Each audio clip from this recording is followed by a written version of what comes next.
মাঝে মাঝে কিছু মানুষের হিংসা দেখে মনে হয় শিল পাটা দিয়ে ছাচ্চা দিয়ে দেই। নমস্কার বন্ধুরা, আরেকটা নতুন ভিডিওতে হাজির হয়ে গেলাম আপনাদের সাথে আড্ডা দেওয়ার জন্য। আমি বন্যা। আসলে আজকাল না আমার নটাঙ্কি না করলে ভালোই লাগে না। মানাবে দেখে তো শাড়িগুলো কিনছি, তাই না? তাই আবার আপনাদের কাছে আবার জিজ্ঞাসা করতেছি, আপনারা যদি বলেন ভালো লাগে সেটা শোনার জন্য।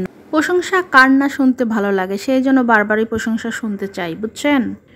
আপনারা নতুন যারা আমার ভিডিও দেখছেন তারা আবার উল্টাপাল্টা কিছু মনে করেন না। আমি কিন্তু ভাই বোনদের সাথে এরকম মজা করেই কথা বলি, সেই জন্য এখানেও মজার ছলেই কথা বলছি। রান্নাটা তো শুরু করলাম, কাপড় চোপড় দেখানো হয়ে গেল, এখন আর কি দেখাবো বলেন তো?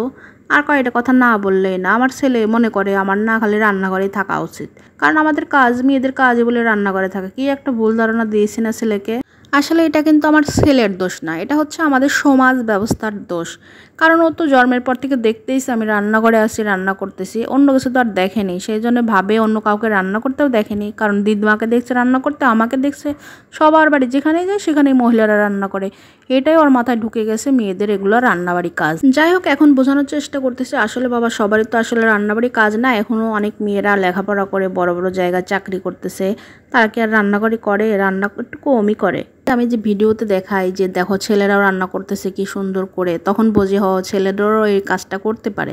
প্রত্যেক মাদেরকেই বলবো আসলে নিজেরা শুধু রান্না করবেন না, ছেলে হোক আর মেয়ে হোক সবাইকে তো রান্নাবাড়ি শিখাতে হবে টুকটাক পড়াশোনার পাশাপাশি। আমি কিন্তু আমার ছেলেকে টুকটাক রান্নাবাড়ি শেখাচ্ছি, কারণ সে পড়াশোনা করে হয়তো বড় কিছু হবে। একটা মেয়ে যদি বড় কিছু পড়াশোনা করে এসে চাকরি বাকরি আলা বউ আসে, তাকে তো হেল্প করতে হবে, তাই না? এর জন্য ছেলেকেও তৈরি করতেছি রান্নাবাড়ি শেখানোর জন্য। তাই আসলে প্রত্যেকটা মায়েরই কিন্তু দায়িত্ব সন্তানকেও আসলে রান্নাবাড়ির কিছুটা ধারণা দেওয়ার জন্য, যে সে যাতে তার রান্নাটা মাঝে মাঝে করে খেতে পারে। কারণ বিষয় হয়েছে কি, নিজে একটু অসুস্থ থাকলে বা অন্য কিছু কোথাও বেড়াতে গেলে তখন সে কিন্তু দেখা যায় যে আপনি এরপর নির্ভর থাকলে সে কিন্তু কিছুই করে খাইতে পারবে না। আসলে কিছু সময় মাঝে মাঝে মনে হয় আমার যদি 10টা হাত থাকতো, আমি না কত তাড়াতাড়ি এদিক ওদিক করে কাজ শেষ করে ফেলতাম, বুঝছেন?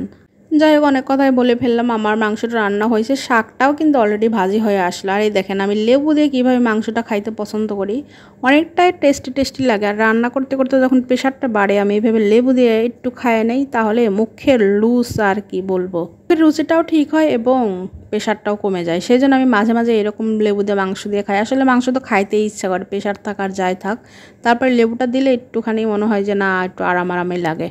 প্রত্যেক সপ্তাহে আমি চেষ্টা করি 3টা বড় ভিডিও দেওয়ার। আমার সম্পূর্ণ ভিডিও দেখে ভিডিওর লাস্টে আমি কি ধরনের কথা বলেছি সে যে লিখে যায় সুন্দর করে, তাকে প্রমোট করার।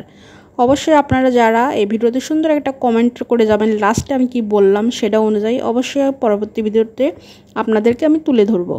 আর ফেসবুকে তো নিজেকে ব্যস্ত রাখার জন্য ভিডিও বানাতে আসছিলাম, এখন ব্যস্ত না থাকলে হয়? খাইতে বসলেও মোবাইল, এই যে আমি খাচ্ছি আর অন্যের লাইভে জয়েন হয়ে কমেন্ট করতেছিলাম। এটা কার লাইভ ছিল বলেন তো? হৃদয় সরকারের।